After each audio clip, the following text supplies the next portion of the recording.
I made 5 gallons of eggnog yesterday, Brad. Your digestive health must be stronger than I thought. Well, okay. So look, some things happen when you post a picture of a 20-gallon Cambro full of eggnog. Sorry. You post it's Nog Day. A 20-gallon what? Cambro, it's like a restaurant prep bucket. It's a big square bucket that's clear and it has markings on the side. I can visualize it. I've never heard the term cam. I will say, it's a brand. Spending a fair amount of time on TikTok, the term Cambro seems like it could mean something very different. But go on. No, it's not. No, I haven't been learning dances. It is. It's just a big it's like a restaurant supply bucket. Basically, it's like. It's got a lid. It's got it's made of Lexan and it's like sterile, so you can cook food in it. Prepare. I'm sorry. It's made of what? I'm just going to keep asking you about all the terms. Like Lexan. It's like Lexan? like a special kind of acrylic, like polycarb acrylic. It's like a hard plastic. Do you feel great buying professional grade stuff? Like obviously there's plenty of home tier cooking stuff that you can get, but like when you know if it's cooking implements or tools or you name it. If you go out and get the thing that the professionals use, do you feel like you've ascended? I mean, sometimes I bought this just because it's nice to make one big batch and then dole it out instead of making 3 small batches. It means it takes a third the time to do the work. So you're sous videing, right? Yeah. So it's look, eggnog, you don't have to cook, right? When I cook the eggnog, it's just to pasteurize it. So the bad toxins that make salmonella and make everybody really sick don't live in the nog. So I mean, look, if you use enough booze, you don't have to cook anything. Well, see, you say that, but it's the poison that makes you sick, not the critters. So it's one of those. Yeah, it's eating the critter poop is the bad thing. Yes, it's the poop, not the critters. Yes. Yeah. So you mix it all up, stir it all up real good. Hopefully, I did a good job stirring. The one place I realized I didn't undercalculate because this is the first year I've had the big Cambro. I did it in 2 smaller vats last year, and look. I didn't have a spoon big enough, so I had to put a rubber glove on that went up about midway up my forearm and then just jam my whole arm down in there to stir. It's like a cow stomach. It was kind of like doing cow proctology. But the upshot is the nog is pretty good from what I can tell. Yeah. And it only took 3 batches to do the full full pasteurization, which was nice. That was as opposed to taking all day usually. And I did it all in one big giant batch. This is going to be a very ignorant question. Are you pasteurizing with the sous vide tool? Yeah, so you pasteurize with the sous vide. So in terms of killing bacteria, there's a bunch of different ways to kill bacteria. Like if you're talking about making, say, a piece of chicken safe to eat, the FDA says get it up to 165 degrees or something, right? Right. And they give you that temperature because that's the temperature at which instantaneous contact with bacteria at that temperature will pop the cell walls of the bacteria and it will die. No. This is a good thing. I know it's a good thing, but just the visual of you're making your food safe to eat by spilling the guts of all the bad critters. It's still in there. It's just inert. Well, yeah. I mean, look. Everybody should take microbiology. So I was literally just about to say, the less I think about microbiology, the more I will enjoy life. Let's just keep going. No, knowing about microbiology just means you don't have to be afraid of anything anymore because you know what's actually bad versus what you think is bad. Mm-hmm. So you pop the bacteria. You can also do it by doing a lower heat over a long period of time, which is kind of what pasteurization is. Or you can do pressure. Pressure is hard to do at home, it turns out. But so you do 162 Fahrenheit, which is high enough heat to break down for 90 minutes. High enough heat to kill all of the salmonella and all that stuff.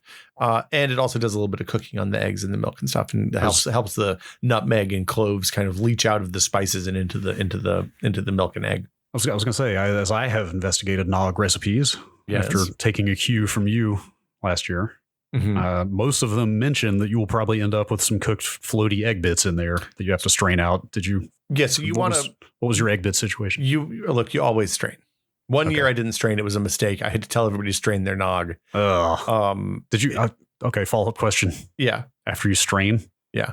Do you eat the egg? Ugh, gross. No, it's all because what gets strained out is little bits of egg, of little tiny small, because I use a fine mesh sieve, really small bits of egg yolk, and then little bits of nutmeg that were too big to go through the sieve. It's not going to be tasty. I'm trying to look. I ground 24 grams of nutmeg yesterday. That's 7 nuts. nutmeg. I'm trying to make this nutmeg happen. egg. Nutmeg egg. Egg nutmeg. This is not working. Yeah. Anyway, but then the bummer is I can't eat the nog because I'm having some stomach situation. Oh no. And I'm supposed to stay away from fatty stuff and spicy stuff. And yeah, right. What else is there? What's left? She said no booze either. That doesn't affect me all that much. But but yeah, it's a dark time. I mean, look, maybe I'll lose 10 pounds this holiday instead of gain 10 pounds this holiday. Well, happy holidays to you.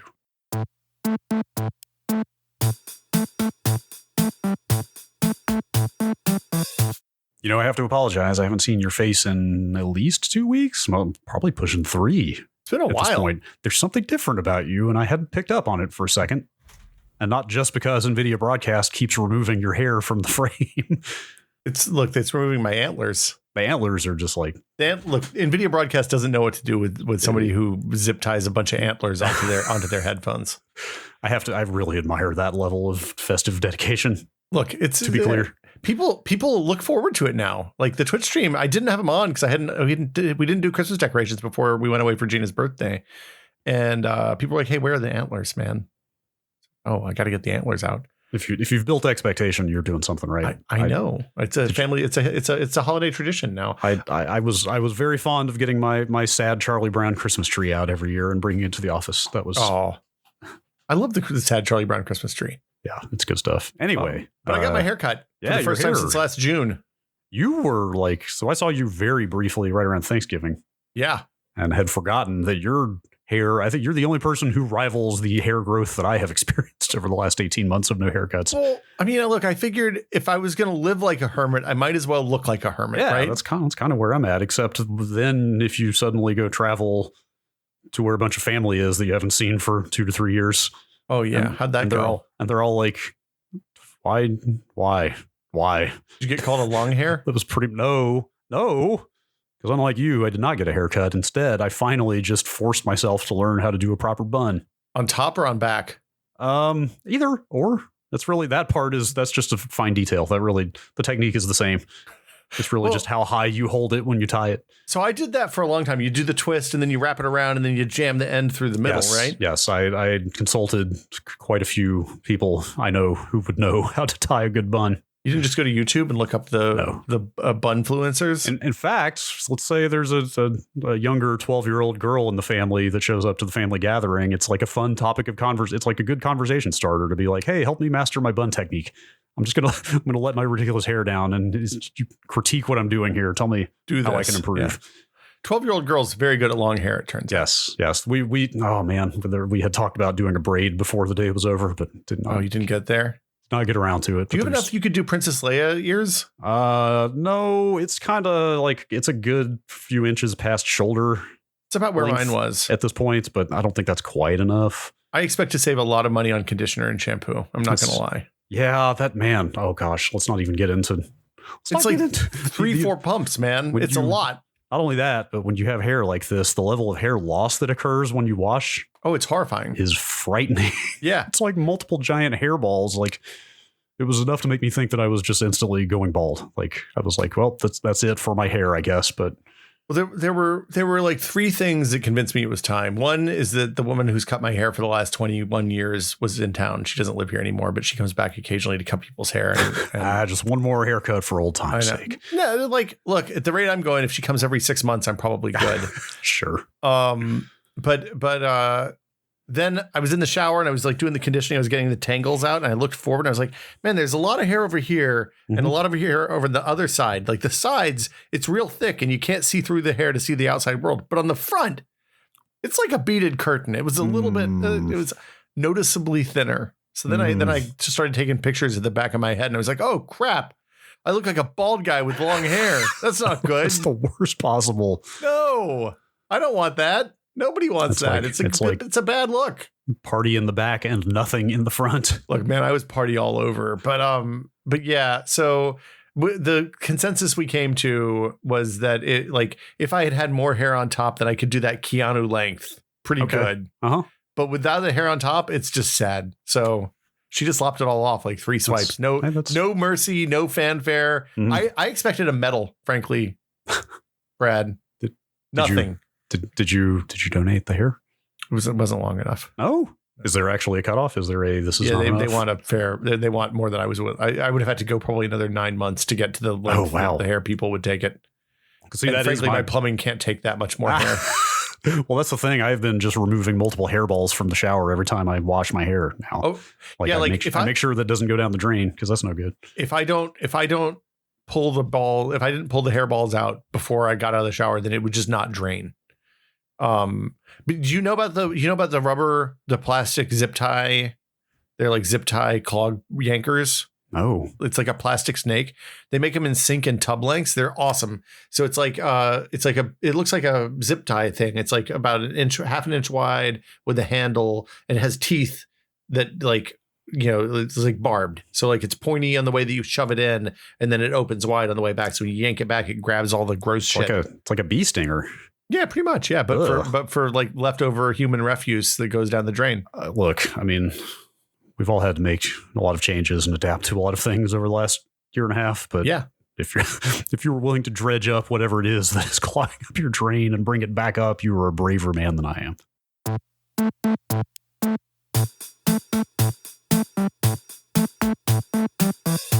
Brad, do you have any favorite holiday traditions? Like, sit down in front of the tree, get a roaring fire, pop up with a glass of nog and a little splash of bourbon. Weight gain was probably okay. My favorite. Actually, most and least favorite, actually.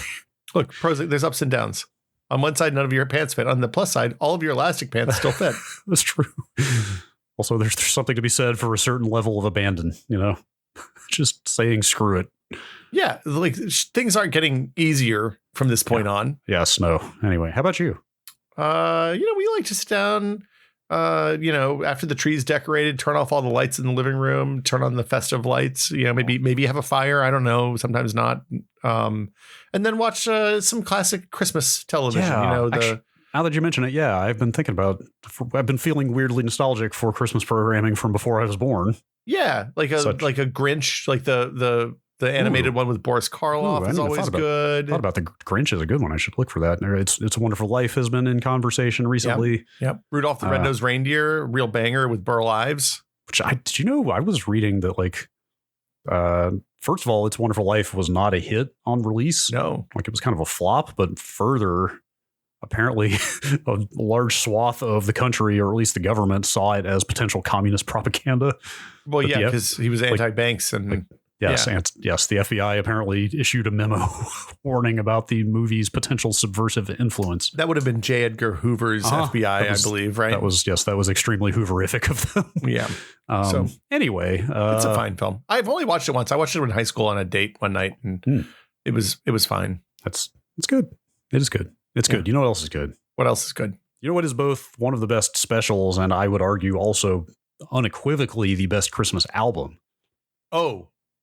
You're going to talk about Bieber's Christmas album? Yep, that's the one. You got it. Wow. Boy. Can't believe I pulled that one out. We are of more like mind than I thought. Let me tell you, his version of Little Drummer Boy is just a stone cold banger.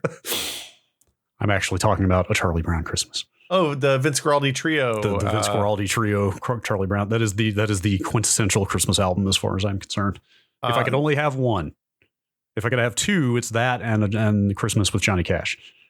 Well, Christmas with Johnny Cash is pretty good. It's pretty good. So Charlie Brown Christmas is probably the only Christmas album I've ever actually bought. I bought a CD of that at one point. Extremely worth it. And then by the time I was interested in listening to more Christmas music, I was like on a streaming service of some kind, probably. But that'll happen. But we listened to that. We listened to She and Him, the Zooey Deschanel, M. Ward. Like, I don't know. It's like kind of 60s croonery. Okay, all right. Pops. It's good. I could the second one's not as good as the first one, but the first one's pretty good. I could get into that. Did you know?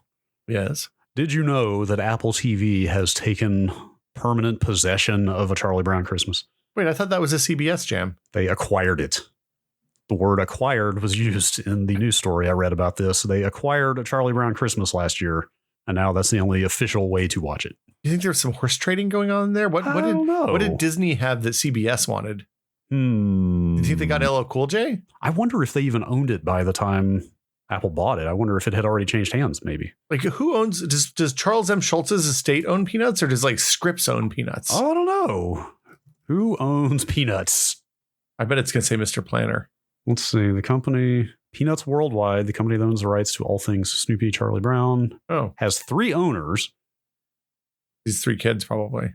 A company called Wild Brain, which is the majority owner, plus Sony Music, and then the family of Charles Schultz. So, sounds like shareholders, huh? Okay, yes. So it has been fully embraced by corporate interests. Anyway, so this was just the contract expired, and Disney wrote the fat check to get the sad tree, something like that. But apparently, when they bought it last year, they made it available for free, which, as far as I'm concerned, is the right thing to do. Yeah, it's a treasure that belongs in the Smithsonian. Well, no longer the case. Apparently, this year you have to pony up if you want the sad Christmas tree. Can you buy it on Blu-ray and stuff still? Maybe, probably. There's probably a lot of things you could do. Okay. I feel like, man, that's harsh. It is, right? Because that used to just be on TV for free. It was on CBS. Yeah, I mean, every year. They ran ads. It's the whole you're the product there. Yeah. But I think another thing I was reading about in It's a Wonderful Life is I think the copyright expired, and that's why it started getting shown on TV so much. Oh, yeah, it's been public domain. It was for many, many years the example of public domain, like mass market media that was in the public domain, kind of by accident. And kind of being a good thing, right? Here is a now beloved thing that has a pretty nice message to it that has been seen by a lot more people. Yeah, we talked briefly about doing a cartoon version of It's a Wonderful Life with Foo. Oh, really? And then much smarter people just were like, that's a terrible idea. You shouldn't do that. People will just be upset and angry at you for soiling this beloved classic. Yes, from the standpoint of not messing with the classics, I think those people were quite wise.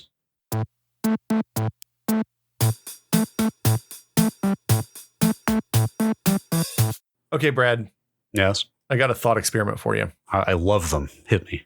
Okay, so the year is 2021. It's December. Wait a minute. I thought this was hypothetical. You have been in a coma for 25 years. You wake up. I mean, again, I thought this was supposed to be hypothetical. No, look. Go on.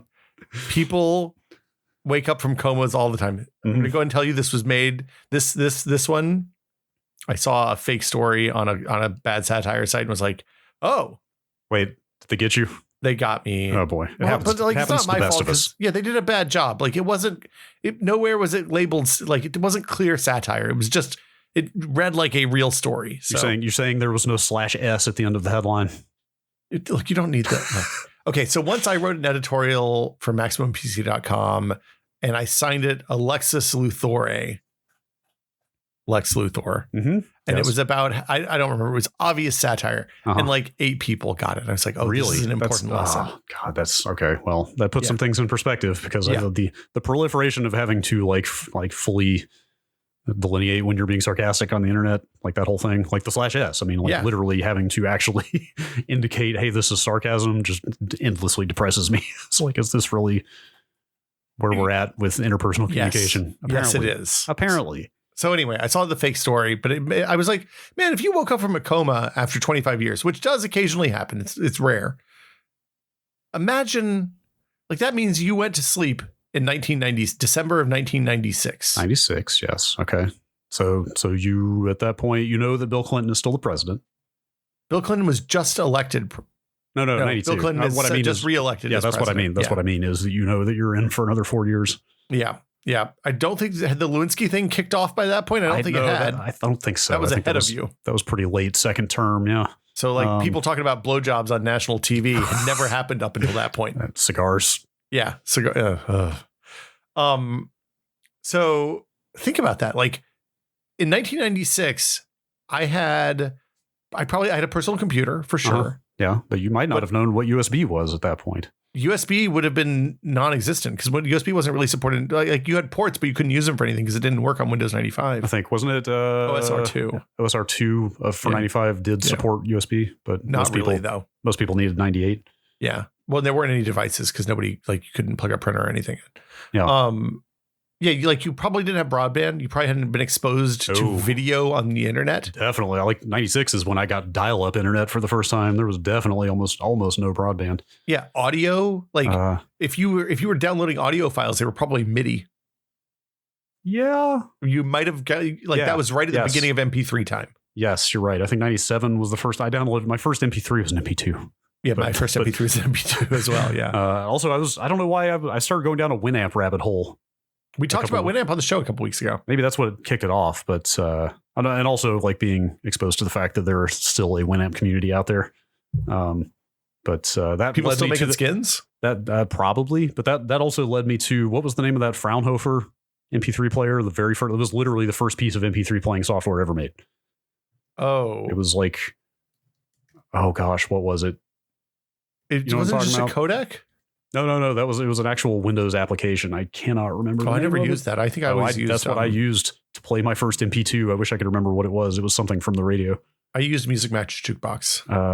Back then. Let me just see here. I'm on the Winamp page. Well, we could follow up on this later. That would actually, honestly, like history of MP3 is probably an interesting episode. Yeah, a retrospective on early digital audio would be super fun.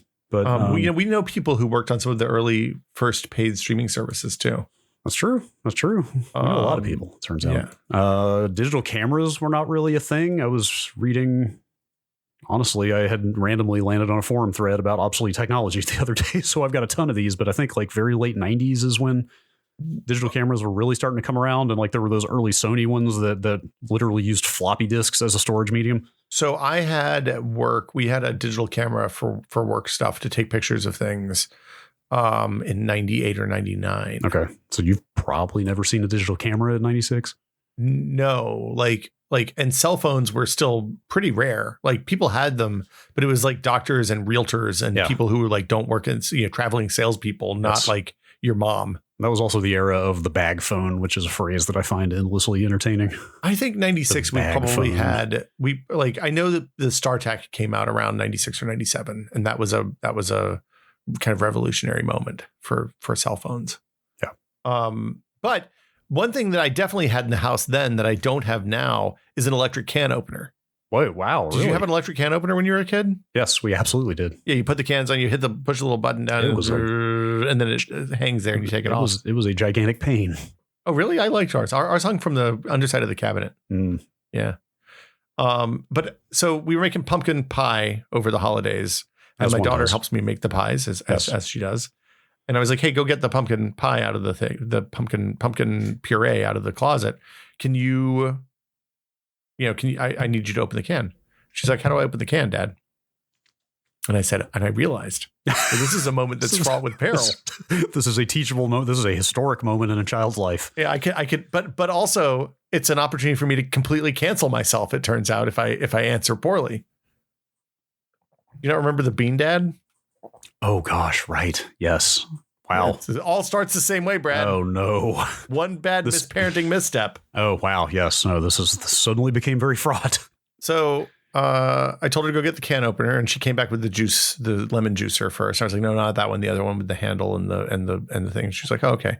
And then she tried it like 5 different ways, and she actually figured out the other way to use the can opener that nobody ever does, where you hold it flat horizontal and you cut around the flat edge. Oh, that's what we've got. The hand operated can opener we've got only does that, I think now. Oh, it just like pops the whole lid off. The whole lid off. It doesn't pierce into the edges of the lid. It literally just See, ours pierces in, and it just makes the whole top incredibly razor sharp instead of just the inside edges. Yeah.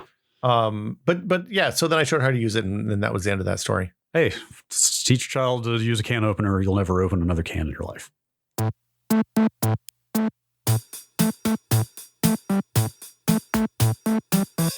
Okay, let's do some math here. Okay. I've had this Blue Yeti.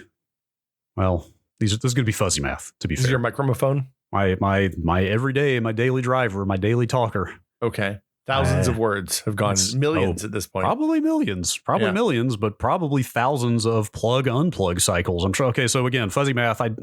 Hold on, wait. Why would you unplug and plug it 1,000 times? You plug your microphone in once, and then you just move it over when you want to talk into it. Hey, look, there are personal habits, personal preferences here we can discuss. First, I want to say it was 2014 when I got this thing, maybe 2015. So we're talking 7 years of use on this Yeti. Hey, you want to know how you can make absolutely, positively, 100% sure that your microphone isn't on? Like, do you back over with your car a few times? That would work on a permanent basis, yes. But if you want to use the microphone again, you could just pull the cable out. But when the computer is off, the microphone won't work. Well, like, let's say the computer is on most of the time. But then you're wasting a lot of electricity? Look, I'm a fairly paranoid person. Okay. Okay. It's the easiest way to make sure. Easiest way to make sure is to just unplug the camera and the microphone every time you're not using them. Okay, that's fair. Anyway, you've put the fear of God in me at some point about plugging and unplugging cables too much. Yeah, I was gonna say those have a duty cycle. Is that actually rated? Like, is there a quantified failure rate on stuff like that?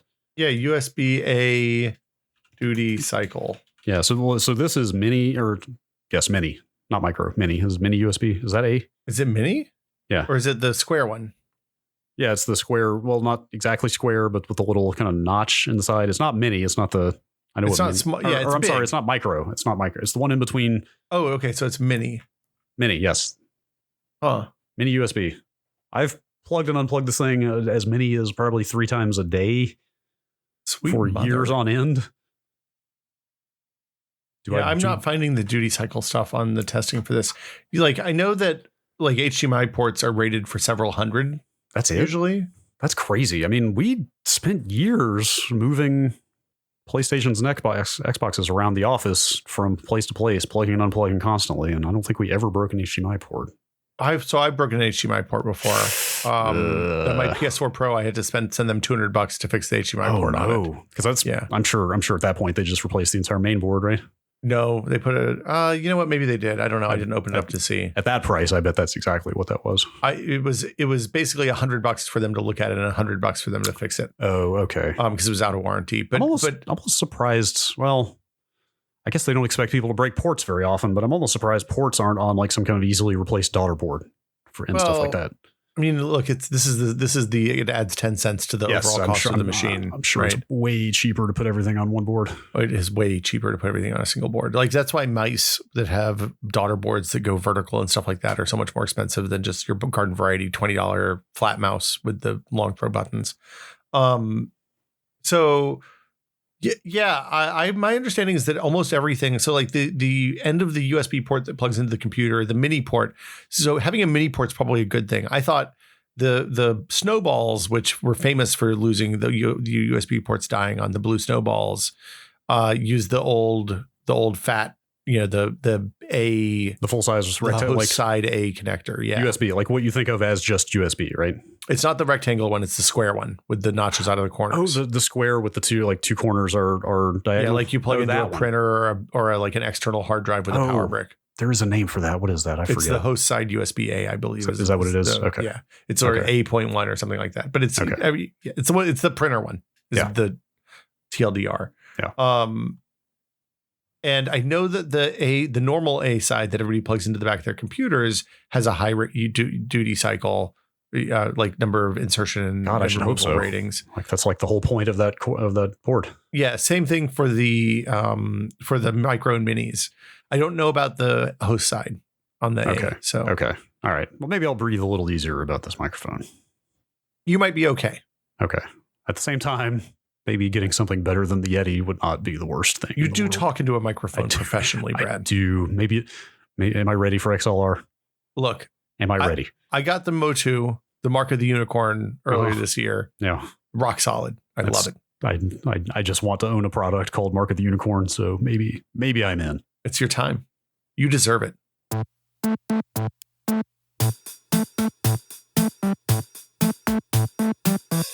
Brad, what's air travel in the time of Rona like? Let's see here. I'm trying to think where to start. I did not see a single adult meltdown over mask mandates. Well, that's probably good. Kind of my first concern. Okay. I did see quite a few people obeying the letter of the law, but absolutely not the spirit about mask wearing, though. You know what I mean? A lot of noses. Like more than that, like quite a few just like chin strap masks, it's just like just hanging around the neck. It's like, why are you even bothering at this point? Yeah. Come on. I went double mask. Okay. Like Spider-Man and then also an N95 underneath? That's right. Yes. No, not quite. I mean, that would have been pretty good, actually. But now that you mention it. I wonder what they do to you if you went through TSA wearing like a Spider-Man mask. That's point and laugh. I don't know. I went N95 and then like a disposable hospital cloth. Okay. Or not like paper. Like a surgical mask? Yeah, kind of like surgical mask over top. Boy, wearing an N95 for, let's see, probably about 11 hours yesterday sure left my face looking interesting at the end. You had a weird mark? Just like big old across both cheeks, just gigantic indentations in my. Anyway, were you tired? I find that I get a little bit tired from breathing. It was not so bad. Okay. One of the planes was sweltering on the runway, and boy, I sure was sweating inside that mask at that point. Yeah, that's bad. That was no good. But the breathing was not a big. It's really the glasses fogging that is the thing that just. Ooh. Yeah, the glasses fogging. I got one of those. Gina got me one of those Vogue masks. Which fits around my nose real well, so I don't fog the glasses, and it's what I wear if I'm not like if I have to go into a doctor's office or something. I wear an N95 usually, if I'm going to be inside someplace for a long time. But usually I wear those reusables, and they're pretty good. Yeah. And then I think was it on the Patreon episode we did last? We went through my travel manifest of electronics. Yeah, you brought a whole like. You brought some stuff. If I had brought a laptop, which I don't own yet, but will soon. That would have been like everything I could possibly travel with electronic wise. You could take your case. My PC case? Yeah. Oh, dude, I would never take that thing anywhere near an airplane. Okay. No, thank you. Let's see. Xbox Series S, iPad Pro, Kindle, Mister, this Blue Yeti, my Switch, and then like 8,000 connectors and adapters and cables and. Wait, did you plug the Yeti into the iPad? No, there was a laptop on the other end. It was not a great laptop, but it was barely enough to record on. Okay. But TSA didn't blink. Really? Any of that. Even the Mister, which I had in like 2 layers of bubble wrap, I thought for sure they would want to get that thing out and at least look at it and ask me what it was or something, but just nothing. No questions. I just sailed through. I was like both ends. Huh. Like San Francisco and on the East Coast, like both times, just like, but they didn't care about this bespoke, like ramshackle looking pile of circuit boards and wires that is the Mister. But man, they hate coffee. What happened to your coffee? Wait, did you try to take liquids through? Not liquids. No, this was whole bean coffee. Oh, I was gifted a fairly small bag of coffee. Oh yeah. Well, they think that there's drugs that I brought back, and this has happened every single time I've ever flown with any quantity of coffee. Yeah, it triggers a full bag unpack and search. Yep, and they do the wipey thing with the mass spectrometer and all that. Yes, the chemical swab happens on the coffee bag. Yep. What is it? It's because dumbasses use coffee to hide the scent of other things. Aha. Is my theory. I don't know if this is true or not. If you work for the TSA and you can tell us without like blowing your security, I air quoted that stuff. I'd be curious to know, but that was my assumption. That is the most plausible explanation I have actually heard. When I came back from SCAA with a bunch of coffee in my bag, I thought I was going to get cavity searched. They were so anxious about me. Yes, it's a little invasive. That's, also though, I think I may have mentioned this before. There was a period where I was wearing a lot of Giant Bomb merch when I flew. Yeah. Just because, we got a lot of hats and hoodies and stuff. It's just it's good comfy travel gear. I was like, well, I got it. I might as well give it a shot.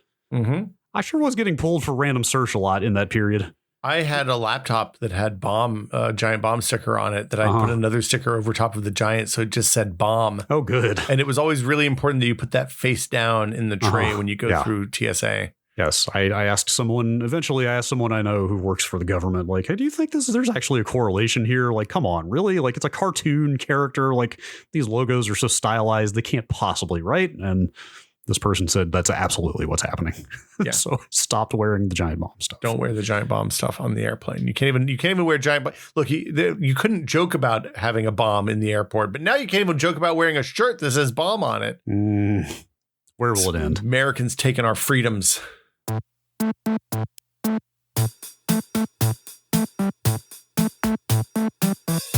I have a hunch. Yeah.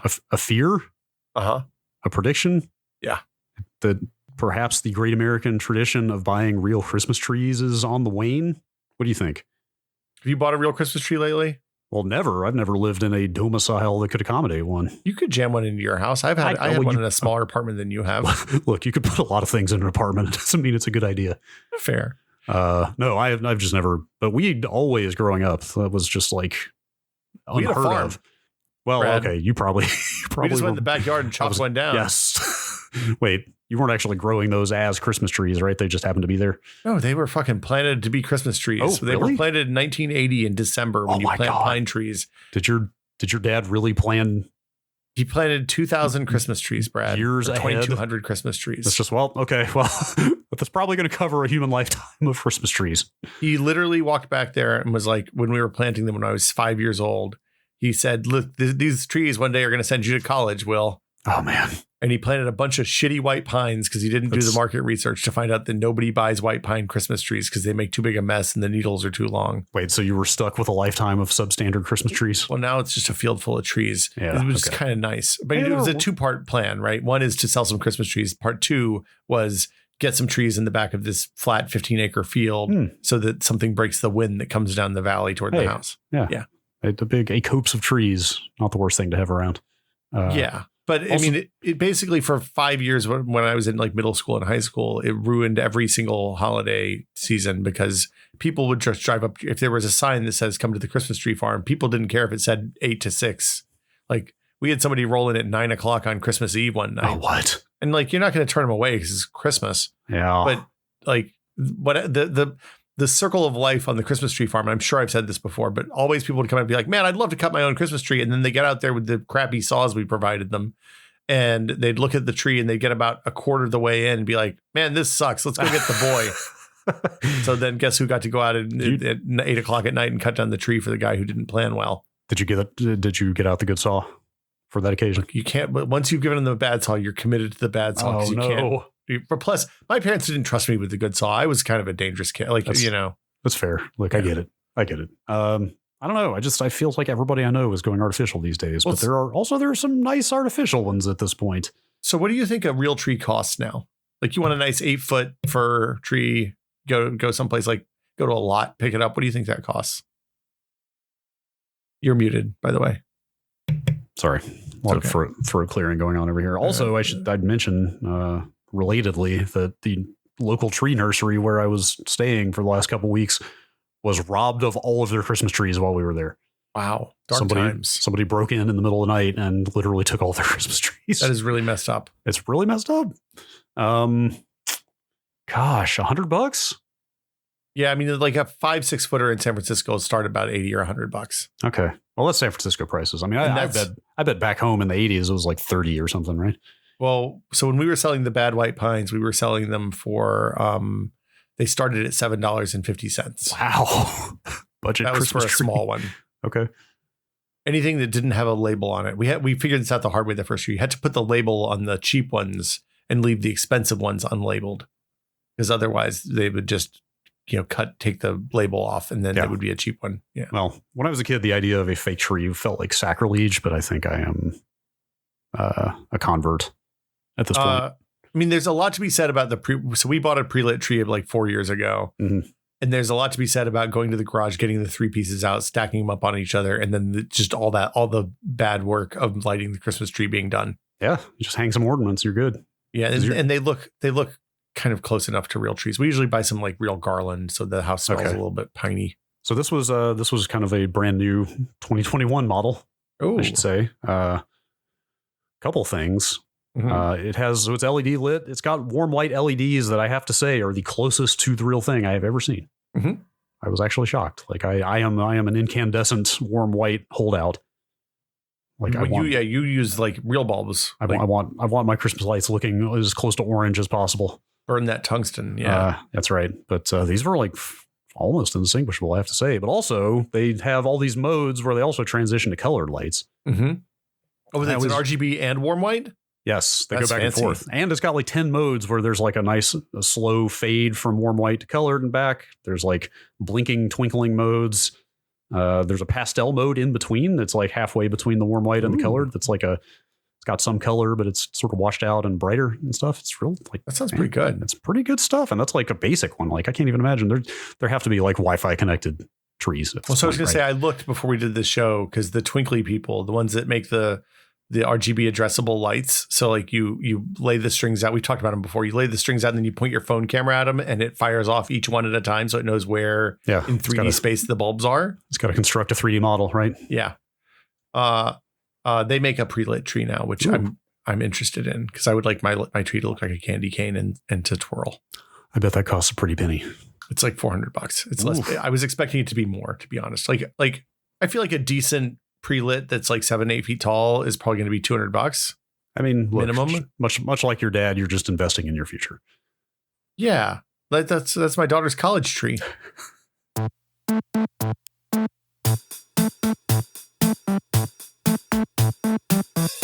Okay, so this was the first time you've been out of the house since you migrated the nut server and started. You got your redundant pie holes. How'd it go? I went on this giant campaign in late 2019 to I basically at some point I got tired of like going to the office and having forgotten a save game I needed to bring in. Yeah. For example, things like that, right? And at some point I was like, you know what? I don't ever want to be away from the house and not be able to get something digital from the house that I needed, right? Mm-hmm. So I set up VPN on my router. I put everything on the UPS. I got the nut server very elaborately set up so that like nothing could lose power and not be able to either come back on automatically or even let me just turn it on remotely. Oh, wait, you can wake on LAN or remote start the nut server too? My NAS and my Windows PC are both wake on LANable. So even if the power goes out and they're off, I can still log into one of these pies, which comes back up automatically when the power comes back on. Yeah. And wake these machines up and get stuff. Oh, that's pretty cool. I can remote desktop in. I can SSH in. I can, nothing was beyond my reach. You've got access 24/7. And then literally it was about, I think, end of January 2020 that I finally perfected that whole setup and was done with it, quote unquote. When you never needed to leave the house again. And then instantly never needed to leave the house again. Yeah. There's not an interesting conclusion to this story other than to say that it all works. Oh, that's good. Like I was able to VPN. I turn everything off. There's also some amount of debate around here now about how much of the energy bill I'm responsible for. Now in the building or in the house? No, in the home, let's say. Oh, I'm going to say it's like 85-90%. Oh, don't say that out loud. What? Oh, I'm getting a look. Look, you got to own it, man. I'm getting a look and like the stance, the kind of the hip slightly out. Hands on oh, well, you got the sassy hips. Oh, no. You're in trouble. God, do you really think it's that high? I mean, look, I know your partner reasonably well, and I know what her electronics consumption is going to be like. Yeah, it's pretty low. And I do have 1 to 2 computers and a couple of big monitors on. Yeah. A big chunk of the day. You should, you should get an electrical bicycle and just charge up all day. Just ride that thing constantly. I should just be foot pumping under the desk. Yeah, pump hard. Go faster, Brad. Keep the leg circulation going and generate some power at the same time. So I was looking at logs last week. Ooh. To see what was hitting my open ports. Oh no. And I saw a lot of real sketchy IPs just pretty much hitting me constantly, like the Home Assistant server, the Plex server, all that, just nonstop party time. Apparently it just happens these days. I mean, I think it's always happened, but yeah. It's actually reassuring to hear that just happens because that means you're not a specific target, right? That's one way to look at it. The other way to look at it is I already had a VPN running on my Home Assistant box. So why not just, close all the open ports and move everything over to WireGuard? That's the way to be. That is the way to be. Don't open ports, just VPN everything. Wait, what is your Home Assistant box? The Home Assistant box is a Pi 4. Okay. And you were running, what were you running, like OpenVPN on there or something? Before WireGuard? So I had on the NAS box, I had a jail that ran a VPN for a long time, like an OpenVPN, but it was slow and kind of useless and was a pain in the ass to connect to. I think OpenVPN is known to be pretty inefficient. Yeah, it worked, but it made everything worse. And whereas WireGuard, like I set up the WireGuard VPN before we went to Palm Desert, and I could leave it on. I left it on my phone a couple of times and didn't realize it was on until I tried to turn on the TV or something with my phone. And it is very performant, and it was super easy to set up with Home Assistant because I just downloaded a plugin from the community store that they maintain and update. I am fascinated by WireGuard and very excited about it. The only reason I haven't done it is because the VPN I've got set up on my Edge router is extremely good enough. Like it's pretty good. I've got an L2TP IPsec VPN running on there, which has hardware acceleration. So it's like, it is also quite fast. But yeah, I mean, the hardware acceleration is the big deal, or having something that actually runs at a performance speed. Yeah. Unfortunately, so like the guy, what's his name? Jason, I can't remember the author of WireGuard, but like he ported it to edge routers.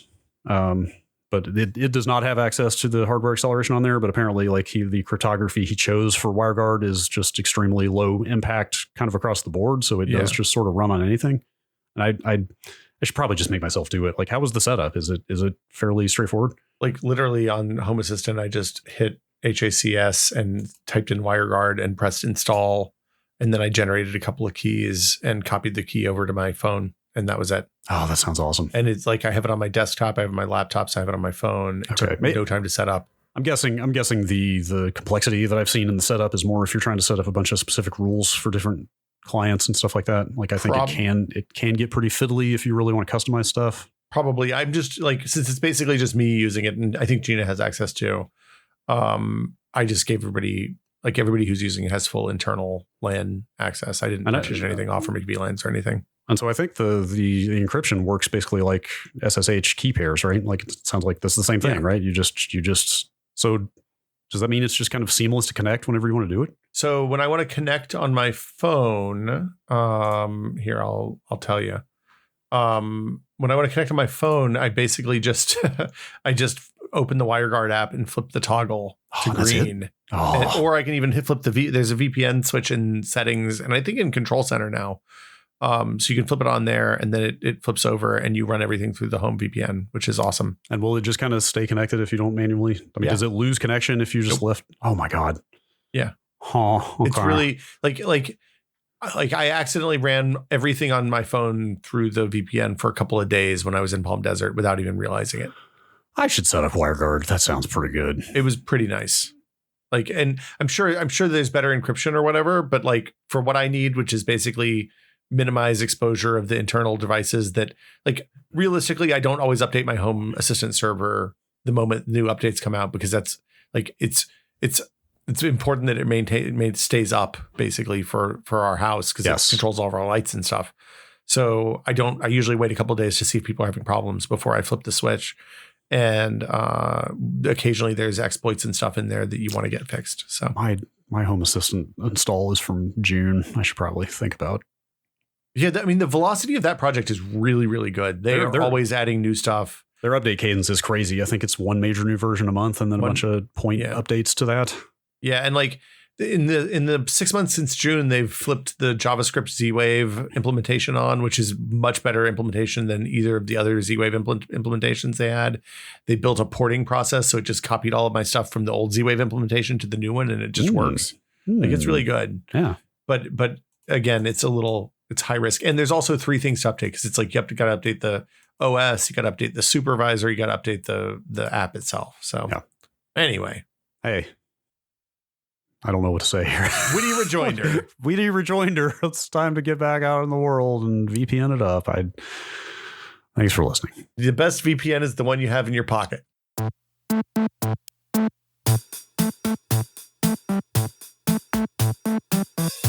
Look, I was a little unplugged for a variety of reasons over the last couple of weeks, but I saw that photo. Which one? I saw the dog? No. Oh. The hashtag ad. Was that an ad? That's not quite an ad. They provided hardware. Okay. There was no money. There's no money transaction. Okay. Shout out to Steelcase. Use offer code Will Smith. You're going to get 10% off of the Steelcase store. Important to clear all that up. I saw the desk. So they sent me a solo desk. I've worked with them in the past on stuff, and they were like, "Hey, do you need a standing desk? We have this new one. You should check it out." Yeah, it's like, hell yeah. That's cool of them, but also I could not be more proud. It was so clean, right? I have seen your desk environment in the past numerous times, and boy, you've made some strides. It's generously, my normal desk strategy is described as lightly organized piles. Mm-hmm. Yes, I can attest. It's pretty good. It's maintaining pretty well so far. I got a bunch of those cable blocks things. Cable blocks? You know, these guys. I don't know if you can see them in video broadcast. Might call the broadcast. Oh, there it is. If you hold it right in front of your face, right in front of my face. It's like that looks like something from The Matrix, like from the scene where Keanu gets pulled out of the pod and all the hoses Ugh. Well, it's basically they're the right thickness to stick on the back edge of the desk, and then you can kind of weave the cables through them so they lock in place. Ooh, that sounds pretty good. They're pretty good. But the problem is I quickly have too many cables because I have like speakers and I have my audio interface, which I'll probably move underneath at some point, but not right now. We should back up real quick. I don't think we actually described the photo for people who haven't seen it. It's the tidiest I have ever seen your desk by a factor of about 1,000. Like there's kind of not much of anything there, which is exactly how I like to keep a desk. How do you do that, man? What do you do with your stuff? Diligence, I guess. Angst, one like a constant anxiety about clutter. Okay. I don't know. Man, I need to get some of that. Like, or maybe not. I don't know. I have the affliction where the less messy stuff is, the better I can relax. Okay. Which requires a whole lot of maintenance around the house. Okay. I can see that. The more tidy things are, the more it's like a hotel room, the happier I am. Well, so I figured out how to use the cable blocks things to make the cables go straight back. But I'm really jealous of the people that have just like one monitor and a keyboard and a mouse that are wireless. Yeah. And nothing else on their desks. So I'm almost there. I've got a wireless keyboard. My mouse is still corded, but other than that, that's it. I got the one mouse cord across the desk, and otherwise it's empty desk space, which probably invites the question, what's the point of a desk if you don't put things on it?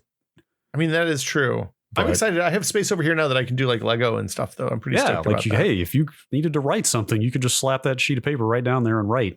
I could also just use a keyboard like a fucking, like it's the 21st century and I'm not some sort of animal. I guess. Let's see. So what are you working with? You got speaker cables? I got speaker cables, but they're like 1/4 inch because they're monitors. So my solution there is I just put the little cubes like right back at the edge of the desk, kind of under the monitors. So the cords for those just kind of disappear over the side. Mine are like bookshelf speakers. So they're pretty good size. They're like yay high and yay wide. Oh, you should wall mount those. Maybe that's the right thing to do. They're pretty heavy though. Well, I mean, you own the house. You can do whatever you want. That is true. I can do whatever I want. That is the joy.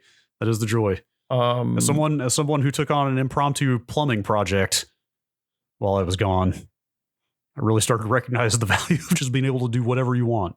Well, I mean, look, there's pros and cons because it also means you're fully responsible for all this when the stupid thing you did goes badly. So it's ironically, I was doing some downstairs plumbing, and while I was doing that, like literally right above where I was doing that plumbing, a gigantic water spot started forming on the drop ceiling.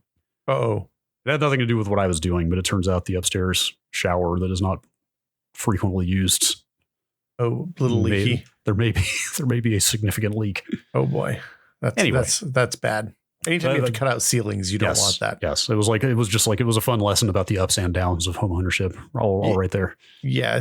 I mean, a friend of mine bought a house a few weeks ago and I was like, yeah, just make sure you have like 10 or 20K in the bank at any time for whatever horrible nightmare is going to happen to you. And you'll be fine. You know what else happened in the basement is that there was a gopher problem. In the basement? No. So this is a multi-step thing. Oh, there was a gopher problem just around. Oh, and they dug out tunnels around the edge of the house? So apparently some tunnels were dug right under the house, which was not a problem until an enormous amount of rain fell and flooded those tunnels. Yeah. And now you can see in the laminate flooring, there's the nice little shape of the tunnel that... gophers are such a-holes. Extremely raised up right in the shape of the tunnel that they dug and then flooded. Oh, that's bad. Yeah. Home ownership. It's not great, but I don't know, maybe it's better than the alternative. Yes, look, I can tell you from 10 years too many of renting that it's better than the alternative. Well, there we go. But okay, so you just use anxiety to keep your desk tidy? Yes, it's a good and bad way to, speaking of ups and downs. I was gonna say, I think I'm gonna live with my messy desk then. Hey man, whatever floats your boat.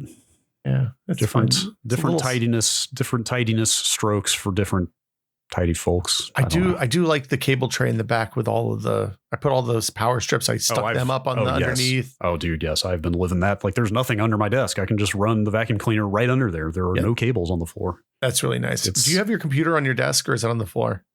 The computer is a floor appliance as far as I'm concerned. Yeah, that's my feeling as well. Sure. People don't like that. I didn't realize it. I don't know what's up with that. Mine is way too big. I've got like a big fractal. It's literally too big to put on this desk. There's no room for it. Yeah, if you had my desk, I could hang it underneath, but I have two computers, and I think it would put me over the weight limit for the ups and downs. Yeah, the only thing I could do is if I had one of those super cool, tidy little ultra integrated mini ITXs that are getting really popular. You know what I'm talking about? Like basically the size of a shoebox for an entire like good gaming PC. I could see that being on the desk. Well, but then you can't have capture cards. You'd have to use external capture devices. That's true. And they suck. That's a lot of dongles at that point. But I don't know why people get so worked up about the floor computer. I think it's dust. Look, hashtag tidy desk life you're worth it.